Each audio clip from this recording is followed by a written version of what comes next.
Welcome back, and we are now at part 2 of this week's new comics, bitches! So let's kick it off. Okay, so Batgirl, number 4. This is really starting to feel like a Gail Simone book now, and that's terrific. It's taken a while, you know. It's 4 issues, so but it's taken a while to get there. But it's all, as it moves on and on, it felt more and more like, okay, this, the first issue felt like, okay, this is kind of Gail Simone light, little, like, we're just kind of getting our footing here. And as it progressed, it was like, okay, here's Gail Simone. And here's more of Gail Simone. And now here's Gail Simone. And that's a really good thing. Babs, she's such a fleshed out character already through obviously decades of mythology. And seeing her as Batgirl again, obviously it's bothered some people. It's been very controversial, but I do not mind it at all. It does deal with a bit of the, this particular issue. Does deal a little bit with, her past and her wheelchair, and that's another thing that I saw on Bleeding Cool is Batgirl in the wheelchair again. So when I saw that, I'm like, oh, great. So now something else has been blown for me by those dickheads. But thankfully, that's only a dream. And we have a little bit more of an insight into how exactly she is out of the wheelchair. And I love that there's a moment in here where they actually have an app for where Batman is on their phones. That's really I thought that was very clever. I liked that a lot. I thought that was very funny. But her eventual takedown of Mirror, just kind of using, because she uses her intellect rather than just, her rather than just her strength and her body to defeat him. And that's where it also gets really good. It's just very impressive. The ending of the book, however, was a little bit like, yeah, but what? It was just like, really? What? How? What? When? How? I appreciate that it's a Christmas book, and we need to keep things moving at a pretty good pace here. But it's like, whoa, this just really came out of nowhere. For one thing, I didn't even know that she was still alive. So I don't know. But it's cool. It's really interesting. So I give this, a 4.5 out of 5. Really good stuff. Gail Simone really kind of, bringing it all back home to us here. Demon Knights, number 4. This has been one of my favorite books of the New 52. First couple issues were absolutely spectacular. We get this the secret origin of the Shining Knight. It's confusing. I'll be the first to say it. I was very confused when I was reading this book as far as his origin or her. It still seems to be never really made sure, but it seems that it's more of a man than he's more of a man.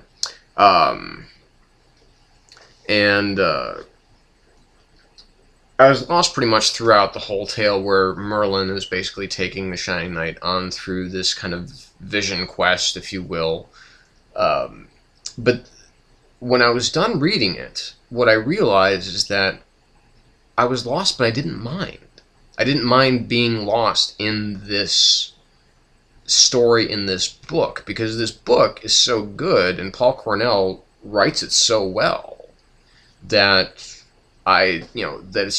it's okay that I'm feeling confused, and that I'm feeling disoriented, because what I'm assuming, what I'm hoping anyway, is that's kind of how he wants the reader to feel. He wants them to feel that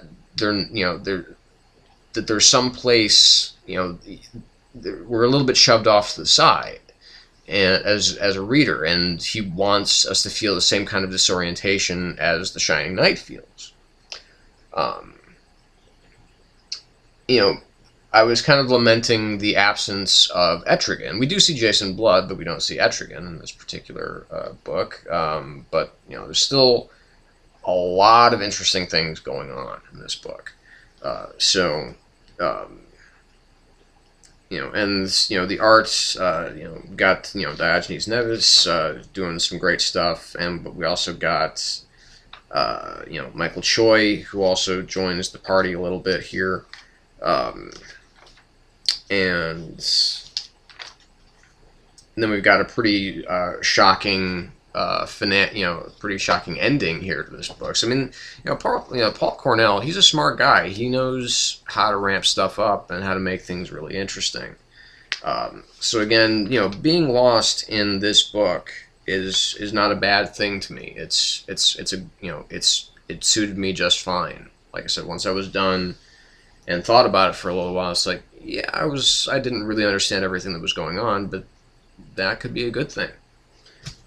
Sometimes it's very bad, but sometimes, in this particular case, it was really good. So, Demon Knights number 4, I would say 3.5 to 4 out of 5. Batman and Robin number 4. Alfred's got some mad skills. Always did, but it's like, it's just, we really get some neat stuff here. I appreciate some more insight into Morgan Ducard, as nobody. It's just the scene where Alfred's remote piloting the Batwing and or the Batplane, and he's firing rubber bullets, and Batman using that little trick to unparalyze Damian. This issue is really playing out the father-son angle, and the conflict between the two of them.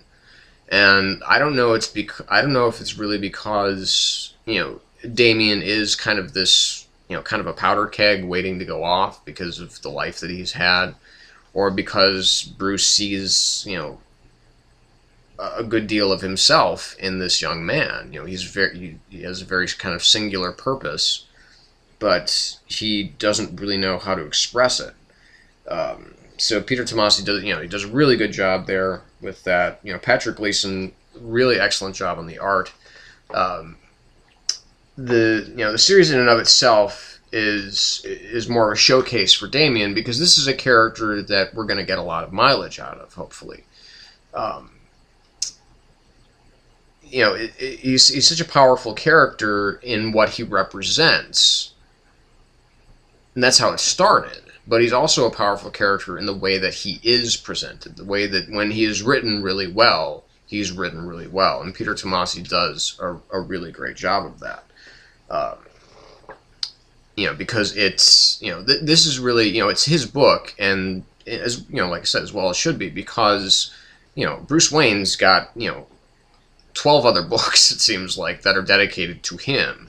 So it's like, okay, well, let's give Batman and Robin, let's actually focus on Robin. Let's focus on this young man as he's going through these pretty severe growing pains, and you really do wonder how it's all going to turn out for him. So it's a good mystery to me. So I would give that's another 4 out of 5.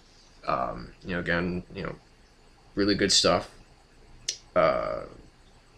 Batwoman number 4, biggest disappointment of the week. I felt really shortchanged by this issue, because it's like we've got it does the full 20 odd pages, but it seems to come to just a screeching fucking halt at a certain point, and it's like, whoa, what the hell just happened? I mean, I realize, of course, that all of J.H. Williams' pages, very few of them, if any of them, are single pages. They're all, these two-page spreads, and they're very beautiful to read. They're very beautiful to look at, but the read itself was like, it felt so, it just was like very abrupt, because J.H. Williams just seemed to be really concentrating on the art in this issue. And again, it's gorgeous to look at. Now these, this new villain, this weird kind of, scythe, scythe hand did. Like Frankenstein-y creepshow weirdo that really puts the hurt on Flamebird. Of course, Flamebird, she's, kind of stupid, disobeying what she was told to, not to do. But still, I'm a superhero, I've got these powers, so I'm going to go use them. And of course, she gets to pay the price. In the meantime, during that same sequence that all this is happening, apparently Kate Kane is having some of the best sex of her life, and has what seems to be a pretty powerful orgasm. That was a little bit, I mean, obviously I understand the dichotomy of this, and obviously the combination of sex and violence, and it's done pretty tastefully. And it's a very common use throughout film. You don't see it too much in comic books though, where you cut to there's somebody there's this bloodshed erupting all over the place, but then you cut back and there's two people having sex and they're making very gentle love, or they're making really violent love, and it corresponds to what's going on the other part, on the death part and the action part and the beating part and the shooting part. What I'm talking about.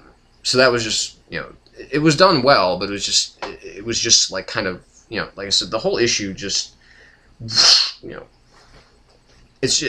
I felt that this issue could have benefited from being at least like 3 or 4 pages longer. I mean, we are getting to the meat of what is going on with Batwoman, what's going on with, the villainess here.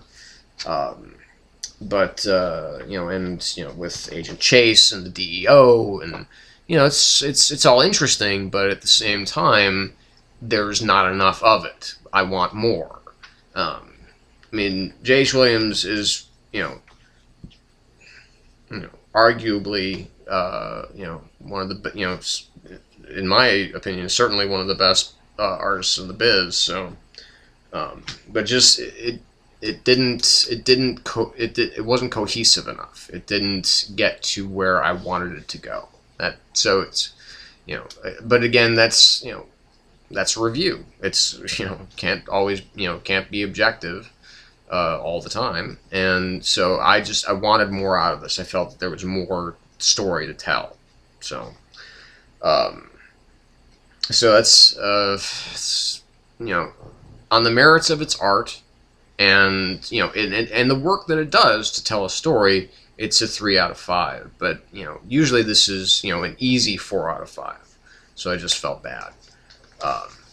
Okay, so we'll be back and we'll talk some more comics in just a bit. So stay tuned.